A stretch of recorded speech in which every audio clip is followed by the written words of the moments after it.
ರಾಜ್ಯದ ದೇವಾಲಯಗಳ ಅಕ್ಕಪಕ್ಕ ಮದ್ಯ ಮಾಂಸ ಮಾರಾಟ ಮಾಡೋದು, ಗುಟ್ಕಾ ಸಿಗರೇಟ್ ಮಾರಾಟ ಮಾಡೋದು ಇವೆಲ್ಲದಕ್ಕೂ ಕೂಡ ನಿಷೇಧ ಇದ್ದರೂ ಕೂಡ ಪರಿಣಾಮಕಾರಿಯಾಗಿ ಜಾರಿಯಾಗಿಲ್ಲ.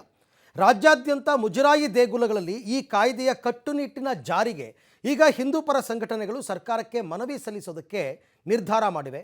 ಉತ್ತರ ಪ್ರದೇಶ ಮಾದರಿಯಲ್ಲೇ ಕಠಿಣ ನಿಯಮಗಳು ಜಾರಿಯಾಗಬೇಕು ಅಂತ ಆಗ್ರಹಿಸಿವೆ. ನೋಡಿ. ಕರ್ನಾಟಕದಲ್ಲಿ ಅಯೋಧ್ಯೆ ಮಾಡೆಲ್ ಜಾರಿಗೆ ಕೂಗು, ದೇಗುಲದ ಆಸುಪಾಸು ಮದ್ಯ ಮಾಂಸ ಗುಟ್ಕಾ ನಿಷೇಧಕ್ಕೆ ಆಗ್ರಹ.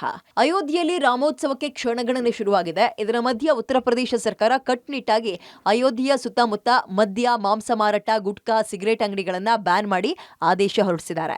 ಕರ್ನಾಟಕದಲ್ಲೂ ಮುಜರಾಯಿ ದೇಗುಲದ 100 ಮೀಟರ್ ಸುತ್ತಮುತ್ತ ಈ ಶಾಪ್ಗಳನ್ನ ಬ್ಯಾನ್ ಮಾಡಬೇಕು ಅಂತ ಆದೇಶ ಇದ್ರೂ ಕಟ್ಟುನಿಟ್ಟಾಗಿ ಪಾಲನೆ ಆಗ್ತಿಲ್ಲ ಅನ್ನೋದು ಕೆಲವರ ಆರೋಪ. ಹೀಗಾಗಿ ಹಿಂದೂ ಸಂಘಟನೆಗಳು ಸಚಿವ ರಾಮಲಿಂಗಾರೆಡ್ಡಿ ಅವರನ್ನ ಭೇಟಿ ಮಾಡಿ ಮನವಿ ಮಾಡೋಕ್ ಮುಂದಾಗಿವೆ.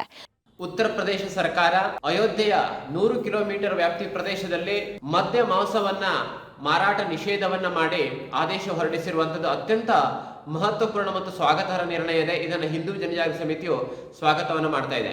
ಕರ್ನಾಟಕ ರಾಜ್ಯದಲ್ಲಿ ಸಹ ಅನೇಕ ಪವಿತ್ರ ಕ್ಷೇತ್ರಗಳಿದೆ.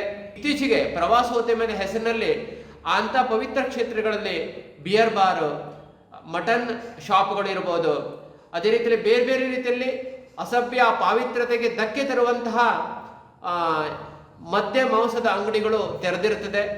ಹಾಗಾಗಿ ಇದು ನಿಷೇಧ ಆಗಬೇಕಾಗಿದೆ.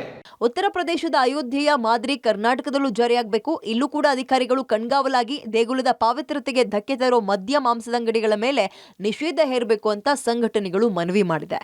ಅದನ್ನು ನಾವು ಮಾನ್ಯ ರಾಮಲಿಂಗಾರೆಡ್ಡಿ ಅವರಿಗೆ 2 ದಿನದಲ್ಲಿ ಭೇಟಿ ಮಾಡಿ ಈ ದೇವಸ್ಥಾನಗಳಲ್ಲಿ ಸುತ್ತಮುತ್ತಲಿನ ಪ್ರದೇಶಗಳಲ್ಲಿ ಯಾವುದೇ ರೀತಿ ಮದ್ಯದ ಅಂಗಡಿ, ಮಾಂಸದ ಅಂಗಡಿ, ಬಾರ್ ಅಂಗಡಿ ಇದು ಇರಬಾರ್ದು ಅಂತೇಳಿ ನಾವು ಮನವಿಯನ್ನು ಸಲ್ಲಿಸಲಿಕ್ಕಿದ್ದೇವೆ. ಕಾನೂನಿದೆ ನಮ್ಮ ರಾಜ್ಯದಲ್ಲಿ 100 ಮೀಟರ್ ಪ್ರದೇಶದಲ್ಲಿ ಯಾವುದೂ ಸಹ ಇರಬಾರ್ದು ಅಂತೇಳಿ, ದೇವಸ್ಥಾನದ ಪಾವಿತ್ರತೆಗೆ ಭಂಗ ಆಗತ್ತೆ ಅಂತೇಳಿ ಅದನ್ನು ಕಟ್ಟುನಿಟ್ಟಾಗಿ ಅನುಷ್ಠಾನ ತರಲಿಕ್ಕಾಗಿ ನಾವು ಪ್ರತ್ಯಕ್ಷವಾಗಿ ಭೇಟಿ ಮಾಡಿ ಅದನ್ನು ಆಗ್ರಹ ಮಾಡಲಿಕ್ಕಿದ್ದೇವೆ.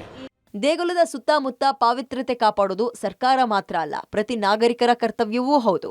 ಹೀಗಾಗಿ ಕಾನೂನು ಕಟ್ಟುನಿಟ್ಟಾಗಿ ಜಾರಿಯಾಗಬೇಕಿದೆ. ಪವಿತ್ರ ಕಡ್ತಲ, ಪಬ್ಲಿಕ್ ಟಿವಿ, ಬೆಂಗಳೂರು.